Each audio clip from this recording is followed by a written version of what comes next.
Hi everyone, welcome back to WHU TV. We are now on day 11 of a 12 days of a West Ham Christmas. Now, this content was meant to be a review of the West Ham finances for last season, because they were supposed to be, from what I understand, were supposed to be going up in December. Now, they haven't been published. Which leads me round, bearing in mind obviously we're in the January transfer window and there's rumours that we've only got 25 million to spend. It leads me to think, what are the club hiding? Something doesn't feel right. Don't get me wrong, I was very, very happy from one point of view that David Moyes has come back in. And, you know, he started off on a great campaign. I'm not getting carried away with it. It's just one game. The game tomorrow in the FA Cup is going to be more important than anything else, to see how he's been getting on. But at the same point, I'm just sitting there thinking, what are the two Davids hiding? Karren Brady out of the equation, because I said before, even though she's on the board and she has a say, she has no real input because she's more of the public face, the puppet, shall we say, to do all their dirty work. As I mentioned when Pellegrini got sacked. Now the interesting thing is David Moyes has been brought in on an 18-month contract. All right, we all know that it's 18 months. Until the two Davids can sell up the club and not pay any commission or whatever, sell-on fee, whatever you want to call it, to the LLDC. Fabianski's contract runs out in 18 months. Roberto's contracts run out in 18 months. You know, it's just there's quite a lot of players coming up for renewal in 18 months' time, and as a result. This got me thinking. The accounts haven't been published yet. I'm sure they will be at some point, and when they are published, I will be doing a video for you guys about it. But what are they hiding? We all know that they hide behind a lot of things, and they've lied on many, many occasions. And as a result, I don't believe they will be handing the ownership. David Sullivan will be handing it over to Theyve Jr. and or Jack Sullivan. And I don't believe that David Gold is going to be handing over his share over to his daughter. I think it's his daughter or daughters. I don't believe it. There's something in my gut is just telling me that this isn't true. This really isn't true. Now the reason for that, as I said, is because they've broken every single other promise that they've ever made. We've got hardly any money to spend in the January transfer window. We are linked with very expensive players. Of course, we are linked with players leaving as well. But something still doesn't feel right. From one point of view, something hasn't really felt right for the last decade. Let's not mix our words about it. Especially bearing in mind that when David Gold visited the supporters club was it March, April of the 10-11 season, he was promised that we would all be rewarded by the end of the season. And what happened? We got relegated because the club brought in the literal definition of money-making journeyman. You know, it was pathetic. It was absolutely pathetic. 10 years on, and we are pretty much in exactly the same position. We've still got a lot of games to go, of course. We all know that. We are now just over halfway through the Premier League season and about to play in the FA Cup tomorrow. Hopefully David Moyes is going to be putting out a very, very strong squad for that side, but we'll have to wait and see. But it's just the more I think about it, the more I'm not trusting the board. I mean, I haven't exactly been... I've praised them when they've made good decisions, and I've criticised them when they've fucked up. And unfortunately, it's been more criticism than it has been praise. For me, I honestly think they're hiding something. I just wish they would come out and tell us publicly that they would apologise for the seats not being as close to the ground, as close to the pitch as they previously made out. Even though they knew it wasn't going to happen before we moved into the stadium, why they apologised for not telling us about it at the time. I mean, at the end of the day, guys, we all know that they only care about bums on seats. And not even that, really, to be honest with you. For the Bournemouth game, Wednesday night on New Year's Day, the attendance was 59,917. What a lot of bollocks. What a lot of bollocks. And reason being, for those who were at the game, I don't know if it came over on telly or not, but for those that were at the game, you probably would have noticed. If you haven't, then I don't know, you need to go to Specsavers. But the entire away section in the upper tier was empty. And that's what, 3,000? There was a few empty seats scattered around the ground, as there always is. But you're telling me that all those scattered seats and that massive upper tier section unallocated at all, not taken up, was only 83 seats? This is the bullshit I'm talking about. It's the absolute bullshit I'm talking about. We can't trust them. They think they're fucking Arsenal. Arsenal do the same thing. Arsenal fudge their attendance figures because they class season ticket holders, being there or not, as being there. Now, obviously, the logical thing is that the upper tier was already taken into consideration because those tickets were allocated to the Bournemouth fans. All right, fine, bollocks, but fine if that's the case. But there was a lot more than 83 empty seats in the ground last night, even towards the end of the game. It's pathetic. It's absolutely pathetic. But this is the modern day football nowadays, guys. This really is modern day football. The way that things are. It's all about money. It's corruption at its very, very core. Now, don't get me wrong. I would be very, very happy to see a lot of the players that we're trying to get in. Like, for example, we're supposed to, apparently we're after 2 midfielders. We're after right back. And we're after at least 1 more striker. Fine. Not an issue. That's what we need. We need somebody to hit the ground running to replace Abaleta when he leaves at the end of the season. We need a proper full-on strike partner for Allaire. We need a box-to-box midfielder, possibly 2. That's what we need. It's great to see that we're linked with Barbosa again. I would be happy if we got him in. He's got a €20 million euro price tag on his head. So is that going to happen? We'll wait and see. But there's rumours that now it's interesting as I said in the preview video for the FA Cup game and I think also for the FC Bournemouth game as well, for that matter, that apparently Yarmolenko is injured. Yet there's a lot of rumours coming around at the moment to say that we're going to be selling him in January, looking to get rid of Sanchez as soon as possible, and Roberto, of course. Those two have been floating around as well. It was quite interesting to see that a parody account put up on New Year's Day that Sanchez had been released, and the amount of people that actually believed it. that was funny. That was funny. It was a parody West Ham account. I can't for the life of me remember what the name is, but yeah, it was. Anyway, that was funny.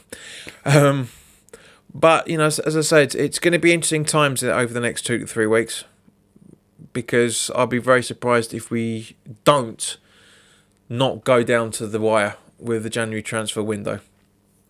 When the January transfer window's over, of course, I will be doing a review of it. If we buy anything, if we don't buy it, or even if we sell someone, we don't buy anybody, I will do a video. If there's no transactions done whatsoever, as is probably going to be the case, then I'm not going to be sitting and going, right, the transfer window's over and there's fuck all. Thanks for watching. I'm not going to do that. But I honestly wonder what they are thinking. I really, really do wonder what they're thinking, and more specifically what the owners are hiding. Because obviously, David Moyes has been a bit of a puppet for him, saying that he's heard nothing about the Olivier Giroud rumours, and also the fact apparently that he was brought in on Saturday week because he was when he was driving down from Scotland. Is it bollocks? We all know that he was in talks with them for a lot longer than a few hours. He made a bit of light of it in the interview when he came in, but we all know the truth. We all know the truth. And you see, guys, that's half the problem. That's half the problem. The club take us for fools, at best. They really, really think that we have got no clue, because they've got no clue. I can't remember who said it the other day. It might have been the Three Hammers. I'm not 100%. I can't. Might even be Gonzo. It might have been Gonzo, actually, thinking about it. Who said that they are running the club like we're back in the 80s. We are. That's the way. That is not to sound like the Mandalorian TV show, which is great, by the way. Definitely watch it if you haven't already watched it. This is the way. It's just, we need to come out of this 70s, 80s style of running things. Upgrade everything. Upgrade the scouting system, for one. We need 10 times more than we've already got.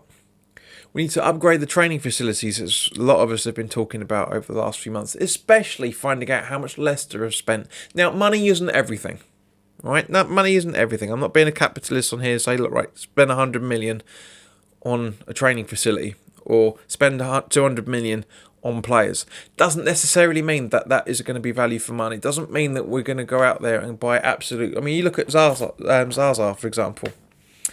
It was just... The players we should have kept hold of 10 years ago, we didn't. Because we were shit. And we're still shit. But at least we know we're shit. The board are accepting the fact that we're shit. They're not coming out and saying we're shit, but they're accepting the fact that we're shit. And under there, and as I said in the...